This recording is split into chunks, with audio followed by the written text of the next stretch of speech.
Hi, I'm Dave Balog, and you're watching The Great Americans. Number 2, Mary Lasker, the woman who healed America. I had the honor of meeting her when I worked at the Dana Foundation. It was late in her career and in her life. She was engaging and encouraging. Well, this video is intended to get people angry. We're in a stupor about what's about to happen. First, a word about Trump and his latest mania, and it's related to the life and work of Mary Lasker. Trump's about to get more powerful when he gets the Republican nomination early next year. From the Bulwark publication, there's a storm coming. We all know it, and yet Americans are pretending that everything is normal. We are going to be confronted with an existential crisis 11 months from now, and the majority of Americans don't care. It's dark and it's urgent and it's important, unlike this idiot. There's a clear path to dictatorship in the United States, and it's getting shorter every day. In 13 weeks, Donald Trump will have locked up the Republican nomination. The idea that he is unelectable in the general election is nonsense. The fact that many Americans might prefer other candidates will soon become irrelevant when millions of Republican voters turn out to choose the person whom no one allegedly wants. For many months now, we have been living in a world of self delusion, rich with imagined possibilities. Maybe it will be DeSantis. Maybe it will be Nikki Haley. Maybe all the indictments of Trump will doom him with the Republican suburbanites.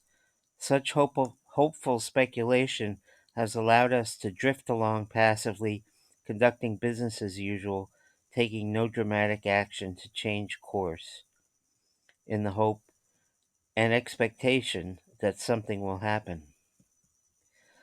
And what about the trials and the 91 indictments against Trump? Well, 3 years and not one has started. Merrick Garland, the Attorney General, just started too late. Also, Trump will run as a martyr, as he is effectively doing. There's great risk created by the criminal prosecutions of Trump as well. What happens to the rule of law when it is confronted by democracy and the people side against it? The likeliest outcome of the trials will be to demonstrate our judicial system's inability to contain someone like Trump and, incidentally, to reveal its impotence as a check should he become president. And then there's the media. Corporate, profit driven CNN and NBC need Trump's ratings, and there are no both sides, as they always try to do. The laziest journalism takes a topic and lets supporters of reason and democracy fight it out with Trump and Trump supporters' insanity. The goal of journalism is truth. Simple. Last time when Trump ran, CBS president said Trump may be bad for the country, but he's great for CBS. They want him back. About those two hosts of MSNBC, these two, the less said, the better. What about what I call the swells? People wealthy or comfortable enough not to have to think about anything but cutting their taxes. Abraham Lincoln called for a more perfect union, that all men are created equal. Well, piffle to the 47% of the population who need a hand up. The world looks normal right now, but it is not. Forces are in motion that will bring us to a point of national crisis 1 year from now. We know this as surely as we know that the sun will rise tomorrow. So now to Trump's threat again to kill the Affordable Care Act, or in his eyes, Obamacare. Once, Obamacare was one vote shy of being eliminated. It survived. But what will happen if the Affordable Care Act is repealed? Well, gone will be protections for 135 million Americans with a pre-existing condition that would make them uninsurable. Gone will be Medicaid expansion, which covers 21 million people. Gone will be 49 million seniors will have to pay more for prescription drugs because the Medicare donut hole will be reopened. Gone.